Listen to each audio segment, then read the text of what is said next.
Hello everyone, welcome to another exciting episode of Dayspring Discussions. I'm your host Sean McGahee, and this is a show we talk about movies, TV, sci-fi, fantasy, comic books. If you geek out about it, we're going to talk about it.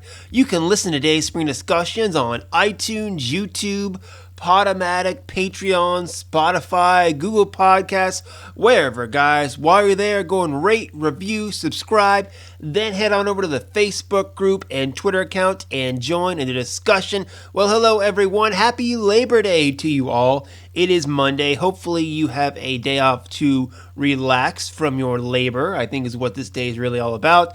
I'm not really sure, but all I know is I've had a relaxing weekend spending with my wife. It was our wedding anniversary weekend, so we got away for a couple of days in downtown Austin and just kind of hung out, chilled out, and watched quite a few things this weekend, which is what I'm going to talk about. Now, hopefully what you guys are talking about is some of the stories that I shared last week on the Twitter page and Facebook group. So if you haven't yet, go over, check them out. Some of them include looking at first Yoda from the upcoming High Republic Star Wars publishing that's going on now. You got Netflix or Sony want to do a Netflix style Spider-Man world, kind of like how they did with Defenders. Netflix did. They want to do that, and they want to start off with the character of Silk. And Smallville alumni Alan Richardson has been cast in Amazon's Jack Reacher series that is going to be on Amazon. Those are a couple of stories you can go check out on the Twitter and Facebook page. Of course, comment below. But what I'm here to do, of course, is hit the highlights, the main stuff, the stuff that people are really talking about in the world of geekdom. So that's what I'm going to do, and that's what you guys are going to fire back afterwards about. All right, so like I said, I had a nice weekend with my wife. We, like I said, we stayed at a hotel in downtown Austin, kind of hung out a little bit. Had a really nice, relaxing time, just the two of us, to celebrate 11 blissful years of marriage, to say the least, but really just to get away from our daughter, who is, of course, at home, in school, and driving at least one of us pretty damn crazy. So getting away, that was kind of the nice thing about the weekend. But there were some good things that came out this weekend, and that's what I'm going to talk about. So, of course, it's time for the segment, What's Got My Attention? So this is where I talk about, something I've been watching or reading that really, kind of got me my attention this week, as you say. And of course, what I'm watching is The Boys Season 2. Now, it's a little different. I have a confession to make. So, I was going to watch The Boys Season 2 while we were chilling at the hotel this weekend. I have every intent of doing it. But, I haven't had cable in years, So, whenever I go to a hotel, I gotta admit that I'm a little addicted to watching, the random cable stuff that's on and channel surfing, which bugs the crap out of my wife. So she's glad we don't have cable anymore because I don't channel surf at all. So, but I'm a little addicted to, when I get to a hotel and I'm watching TV, I like to channel surf, It's just a bad habit, so to speak. But as I was channel surfing, turns out that two channels, it was Encore Classics, I believe, and then it was the E! Network, were both having Friday Night Light marathons showing all 5 seasons. Encore was doing it without commercials, which was nice. So being that Friday Night Lights is one of my favorite shows ever, I got sucked in and, spent like 2 days when we weren't doing anything watching Friday Night Lights, flipping back between the two, actually. They weren't that far apart from each other. But like I said, the Encore one caught up quite a bit by the end because it skipped commercials. But either way, I watched the first episode of The Boys before we left for the weekend and came back a little while ago, and I had not watched the other 2 episodes of The Boys. So before I did this podcast, I wanted to make sure that I watched them, and I did. And of course, I enjoyed them. Now, here's kind of really what I want to talk about. As far as The Boys, I don't want to talk about the episodes per se. They were great. I will say that I'm glad they ended on season 3 for the week, because the first 2 episodes didn't really pop that much. I know you're still setting up a lot of stuff for this season with new characters and the relationships that have developed throughout the first season, and seeing those come into play a little bit there. But, season 3, at the end of episode 3, my bad, the end of episode 3, stuff actually happened. Like, action actually happened. And our new character, Stormfront, you finally got to see a glimpse of kind of what threat she is, not only to the boys, but also to Homelander and maybe Starlight as well. But apparently, some people aren't happy with the boys. Now, I thought that just like all the other shows, and just like The Boys Season 1, it was going to drop all episodes on Amazon. And I prepared for that, but a buddy of mine apparently said that there was only 3 episodes up. I heard Thursday they dropped 3 episodes early. I'm like, okay, they'll drop 3 episodes now, give us the rest of it on Friday. No, turns out they're going weekly with this. That's right, they're taking the Mandalorian Disney approach and going weekly.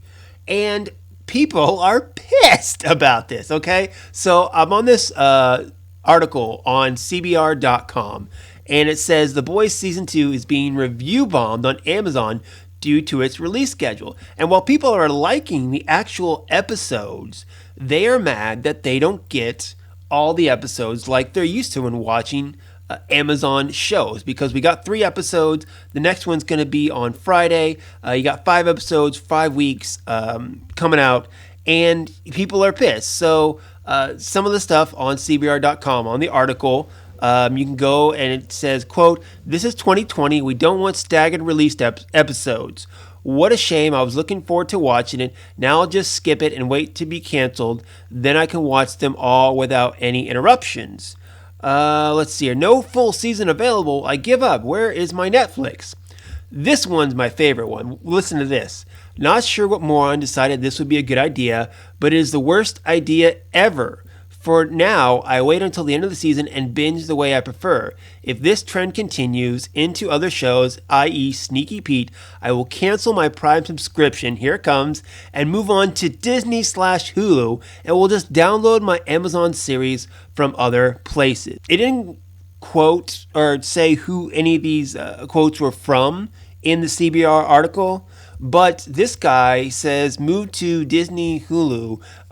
Dude, Disney releases weekly. So I don't know what, multiverse you're living in, but you need to check your Disney subscription, because Mandalorian came out weekly. So if y'all are pissed about this, where was all this rage when Mandalorian was released weekly? And guess what? Season 2 Mandalorian, probably going to be weekly. And I know it's 2020. There are a lot of people who have come to prefer the binge method. I get it, okay? Netflix came out and totally revolutionized it, where for years and years and years, we always had to wait each week for a different episode of a television show. But Netflix comes out and dumps an entire season in one day, and people can just spend days watching it. And that is what a lot of people have gotten used to. Amazon started doing it. Excuse me. Hulu, I know, does some of it. A lot of times they do weekly too, from what I know. But Disney, when they came out, Disney Plus started doing weekly. HBO, hello, weekly. I mean, come on, people. That's what I prefer, because that's where you get the tension week by week. Sometimes I go through the shows and I feel like I don't have enough time to really soak in the drama of what's going on. So weekly is better. Plus, this is the number one thing, is that I feel like I'm pressured to watch the episodes as fast as I possibly can. Otherwise, I can't go online or Twitter or anything, because someone's going to give a goddamn spoiler, okay? Game of Thrones came out weekly. And you know what? I knew that I could not go on social media until I had watched Game of Thrones, because someone in there was going to spoil what happened to that episode for me. But I knew every week I only had to sit down that Sunday night and watch 1 hour. I didn't have to devote 10 hours or 12 hours to it. 1 hour a week, and then I was all caught up with everyone else, and then I wait for the next week, okay? That's what I prefer, because, again, in this day and age where you have social media and so many people can just drop whatever they want, as a guy who doesn't enjoy spoilers, I like the idea of just, everyone be on the same level, I guess you would say, where, you know what, I work a lot of weekends, so I don't have time to sit down and watch, the entire season of Stranger Things, in one sitting like some people do. But if I watch one episode, I can watch one episode in a weekend, just like, everybody could. So that way, again, no spoilers. We're all on an even playing field. I think it's fine. What these people are bitching about is a bunch of man baby crap, in my eyes, spoiled a little bit. Plus, people who said, whose stupid idea was this? Whose brilliant idea was this? You know what? People dropped, what is it, Punisher, newest season of Punisher, say, on Netflix, okay? People talked about that because the entire season dropped and talked about it for maybe a week, okay? People were talking about The Mandalorian for months. Game of Thrones is talked about for months. Why? Because each episode gets a whole new spur of social media blurbs talking about that current episode, okay? And that's called marketing. And that's called smart marketing, okay? You dumb fucks. God. Some people are so spoiled it makes me crazy sometimes because they just want everything now. They want everything given to them. Give it to me. Give it to me. I earned this. We deserve this. You don't deserve shit, okay? Just be happy. This show is bringing us so much joy that it got made, okay? Just say, thank you, sir. May I have another? I have to wait a week? Okay, I'll wait a week, okay? Say thank you and move on. Damn, I hate people, so... Okay. But The Boys Season 2 is up on Amazon. Go and check it out, guys, and let me know what you think. Moving along here now, Friday, I sat down, like I said, I watched that first episode of The Boys, and then I sat down with the family in the evening and watched me some Mulan. That's right, the newest Disney live-action adaptation was on Disney Plus for the premium access, as they call it, for an extra $30. And people have been super pissed about this movie ever since they heard they were going to have to pay extra for it. You know, I pay $8.99 for my Disney Plus subscription. Why do I have to pay more to see this? Because this movie needs to make money, okay? It costs $200 million to make. Disney would like to make money off of this because for months on end, their streaming service was the only thing that was making money. And if you want Disney to continue making things that you like, you need to pay them their money. That's called capitalism, okay? And it sucks. It really does. But if you want something, you gotta pay for it. I'm sorry. That's just how it is, guys. So, Mulan got popped up. And you know what? Reviews that morning I saw were actually pretty good for it. But again, the comments were all about the extra pay, no songs, no Mushu, all the crap that people weren't even complaining about the actual movie. They were complaining about the movie, what it wasn't. And again, in this day and age of fandom, it makes me so furious about this man baby cry shit. Wow, okay, I'm really going off today, guys, and I do apologize, but just this, you know, the comments about all this stuff about what a film isn't, what a show doesn't do. Can we all just talk about what it is and be thankful that we get this stuff to begin with, instead of, you know, feeling like, you know, that we earned more than what we got, or we deserve more than we got? Because we don't. We don't at all. I gotta take a breath. Okay, Mulan. Okay, so on Disney Plus, I watched it, sat down, and I haven't been a huge fan of the Disney live adaptations. My favorite, I think, has been Jungle Book and the Cinderella with, what's her name? Lily James, I think it is. And then the Prince was Rob Stark.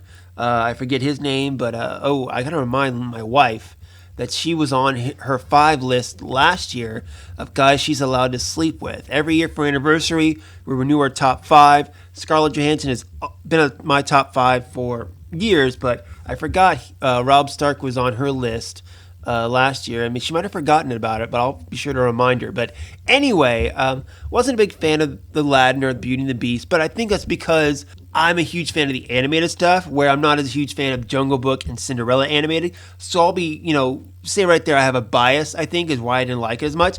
And I think maybe this film is the same thing, where I'm not a huge Mulan fan of the animated version, so I wasn't as attached to those things like the songs and Eddie Murphy and all that other stuff that other people were, which I totally get. But I think, you know, you have to walk into any film or any, you know, movie and try to embrace it for what it is and not what it isn't, Star Wars fans. But I think this film worked. I enjoyed it. The cinematography was beautiful. The landscape was beautiful. And when you think about the character story with Mulan and what she was going through and what she was trying to do, I think it just really worked. Now, of course, it had so many little tidbits in there referring to the old animated movie. You didn't have your songs, but, Honor to Us All, I'll Make a Man Out of You, Reflections, those were all things you could feel in the film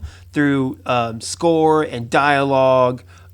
It was just, something that was there. The original Mulan, I think it was Ming Na is the actress's name, who's, on Agents of S.H.I.E.L.D. She was the original voice of Mulan in the animated movie, and she makes a cameo in this as well.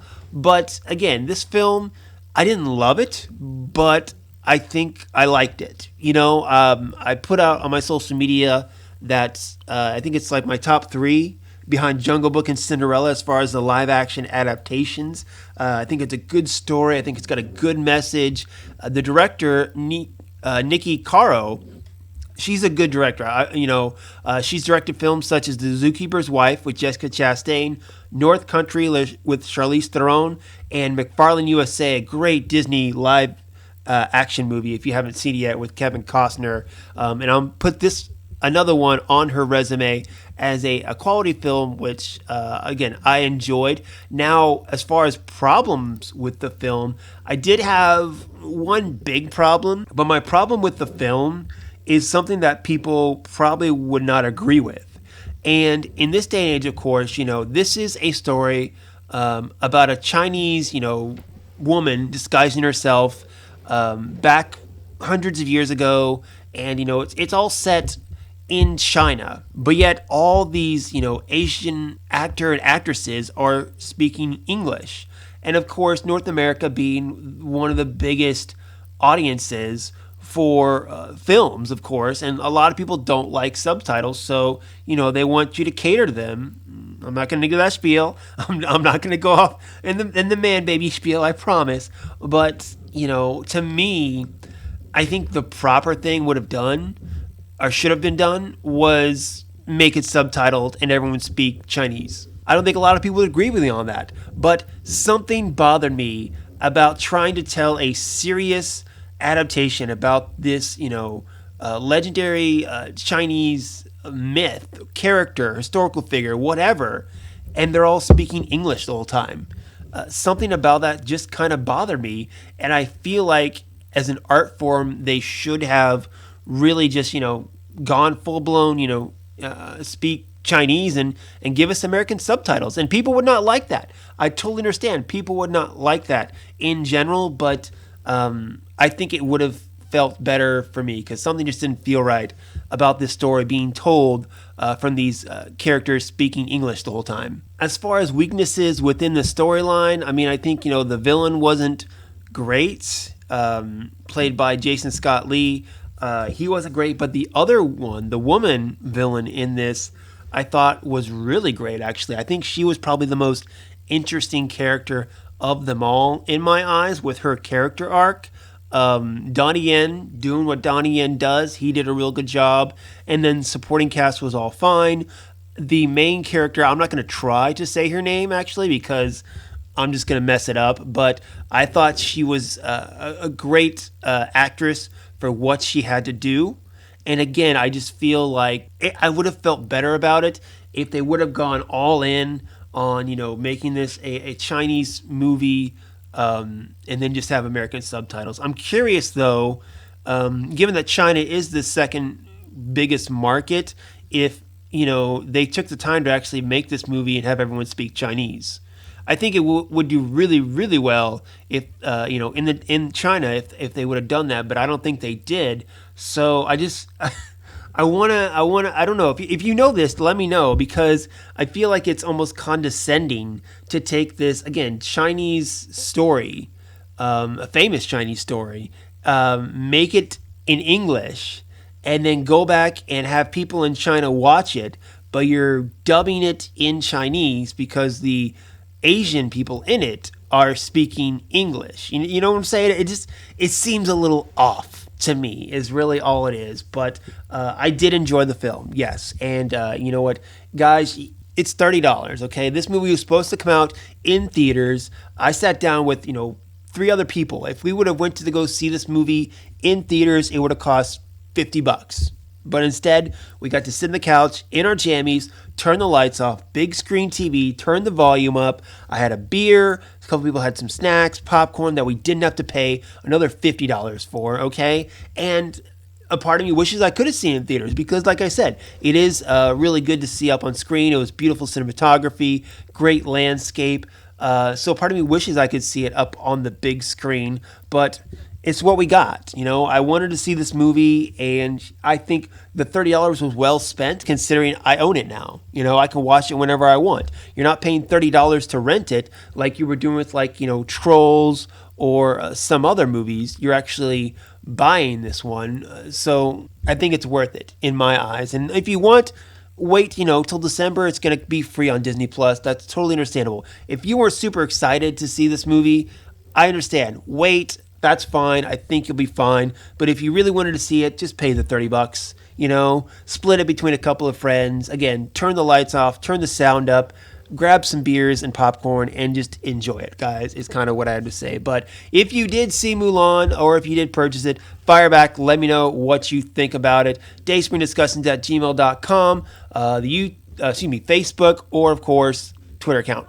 All right, guys. Well, I had to pause it there just for a sec. So apparently, my wife was yelling at me because while I'm sitting here podcasting, she had texted me to get the groceries that our shipped person had dropped off from the front door while she was helping our daughter with some schoolwork. Of course, I don't have my phone on me because I'm recording here. It's behind me. It's on silent, and she was yelling at me to get the groceries. So it's all right. I paused, helped put away the groceries, got a little refill on my coffee here, so I'm ready to go into the very last topic today. So, like I said, Friday night, I watched Mulan. Saturday, we go check into our hotel downtown Austin, enjoy, a nice little evening, soaked in the hot tub. I got caught up in a little bit of Friday Night Lights on the television.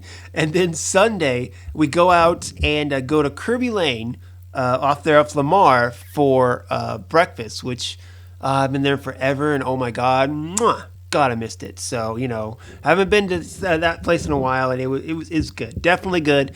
So then afterwards, though, we head on over and decide we're gonna watch Tenet. Now, my wife, she hasn't been to a movie theater in a while. Last week, I went and saw New Mutants. This will be my second time going to a movie theater since the COVID outbreak, and my wife wasn't quite sure if she really wanted to go back into the movies again with the New Mutants, because it looked like a movie she wouldn't be totally excited to go see, but she was more interested in Tenet. So given the fact that we were off together and we were trying to figure out something to do other than just sit around the hotel, we decided to go see Tenet, and we went to the Alamo Drafthouse off Slaughter Lane, which is when I lived on the south side of Austin. Now we live just outside of Austin in Buda. We used to go there quite a bit, actually. That was kind of where we preferred to see our movies, over there off Slaughter Lane. And Alamo, they're doing the same thing that, Cinemark did. Walked in and took temperature, make sure you wear a mask unless you're eating or drinking. They had new seats. I haven't been there since they replaced their seats with the reclinable seats as well. They had a guy spraying seats in between each viewing. And, again, this looks like all the movie theaters are taking the necessary precautions, spreading people out, doing what they have to bring in some business.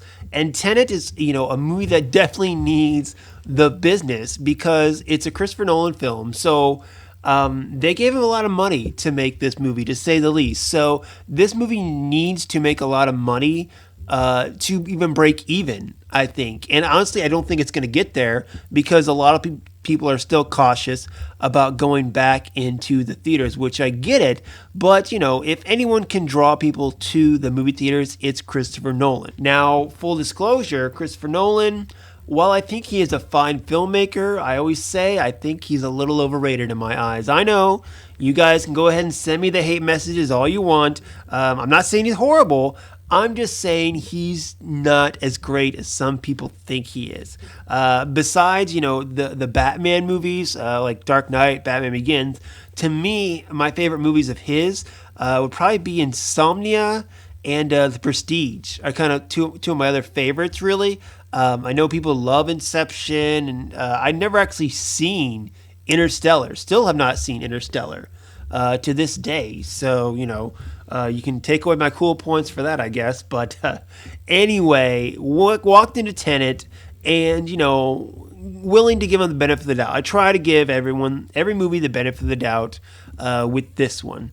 And while I don't think Tenet is a bad film, it's a film that definitely reaffirms my thoughts on Christopher Nolan, where, he's a guy, in my eyes, who tries to make a film that he believes is so smart just so he can pat himself on the back and say, hey, look how smart I am, really.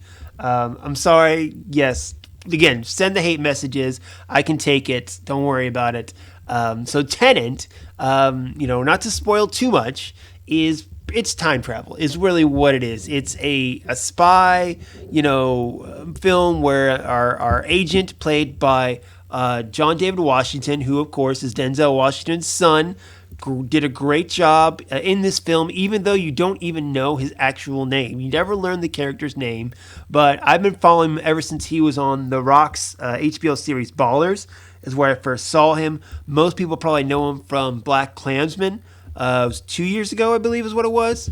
But yes, and then now he's got Tenet, where he's the star of in this one. And then you also have Robert Pattinson in there, Aaron Taylor Johnson, Kenneth Branagh, Michael Caine, of course. It can't be a Christopher Nolan film without Michael Caine in there.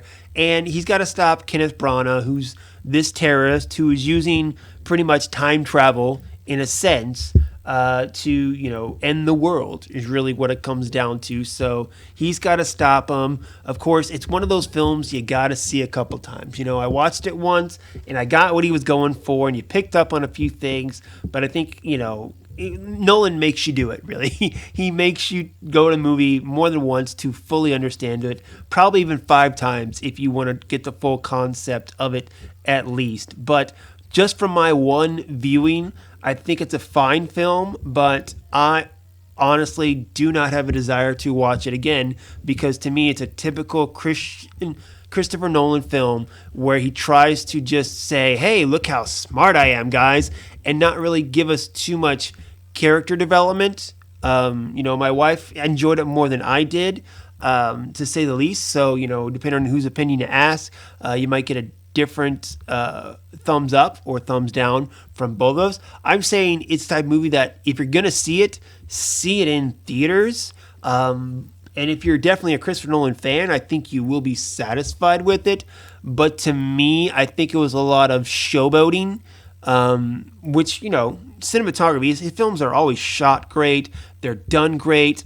It's just the story and the characters, to me, lacked a little bit and needed more depth to really pull me in, because I didn't give 2 shits about anybody in that goddamn film. I mean, I honestly could have cared less about what was going on or who the characters were or what happened to them, really, is what it came down to. And to me, I need more than that, really. People, again, send me the hate messages. Well, what about the Marvel movies? Those ones are blah, blah, blah. I'm not going to get that argument, okay? I'm not going to go argument about that, whatever. But I was bored. I was honestly bored with what I was watching, and I was just there to look at the pretty pictures, is what it was. So take that for what you will, guys, but Tenet's in theaters. If you're going to go see it in theaters, because I think it is at least worth watching up on the big screen. And again, Mulan, I hope, comes to the big screen at some point, because I wouldn't mind seeing that up on the big screen too. So, but that is it for me today, guys. Gonna go get some dinner going. I got a couple errands to run and get ready for the work week, just like the rest of you here in the Austin area. I know kids are technically, quotation, going back to school this week, and I gotta say, I pray for all the parents out there and teachers who are going back into these trenches, and we gotta do what we gotta do, and my heart goes out to all of you just as I hope yours goes out to my wife as she continues to teach our daughter,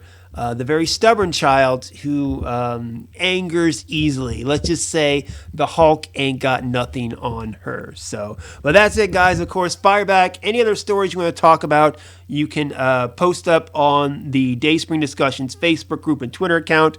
Anything you want to talk about, you can also comment. That's what it's there for. I'm just here to give you the highlights and give you some of my opinions on some of the top things that are going on. But the social media groups are always there. You can find me personally, Slim Dayspring 12 on Twitter and Instagram. And that's it. Of course, the big thing this week is that you have the Dune trailer coming out, which I saw the teaser for with Tenet. It's not the actual trailer, it's the teaser for the trailer. And honestly, I was more excited for that than I was Tenet. So, again, take that for what you will. And Saturday, you have day 2 of DC fandom. Of course, a couple weeks ago, they did all the big movie stuff. I feel like this is all the smaller stuff. Some Q&As with the TV series, a couple panels, some fun stuff for the kids. I'm going to check it out, at least. Maybe not as intense as I watched the first day with all the movie trailers and getting to know all the big stuff. But, it's worth a look, possibly. I'm going to be watching football that day, hopefully. So go Irish, and we're kicking off on Saturday. And, I think it was rather fitting that I got to watch quite a bit of Friday Night Lights this weekend as we go into football season. So, but that's it for me, guys. Go out, enjoy your week, enjoy your lives. And until next time, may the force be with us all.